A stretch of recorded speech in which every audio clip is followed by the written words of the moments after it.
కర్మఫలం గురించి మాట్లాడుకుందాం. దేవా, నీ కర్మలకి మొదటి ఫలం ఏమిటంటే నీకు ఒక మంచి కుటుంబం దొరికింది. అలాగే ఇది కూడా నీ కర్మల ఫలితమే. నువ్వు నీ కుటుంబం విలువని అర్థం చేసుకున్నావు. భగవంతుడు నీకు ఆ వివేకాన్ని ఇచ్చాడు. ఇన్ని కష్టాలు పడిన తర్వాత కూడా నీకు ఈర్ష్య, ద్వేషం, అహంకారం అనేవి అస్సలు లేవు. ఇదే నీ కర్మల ఫలితం.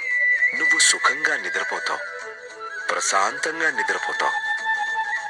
ఇదే నీ కర్మల యొక్క ఫలితం. నిన్ను గౌరవించే వాళ్ళందరూ మనస్ఫూర్తిగా గౌరవిస్తారు, భయంతో కాదు. ఇదే నీ కర్మ ఫలం.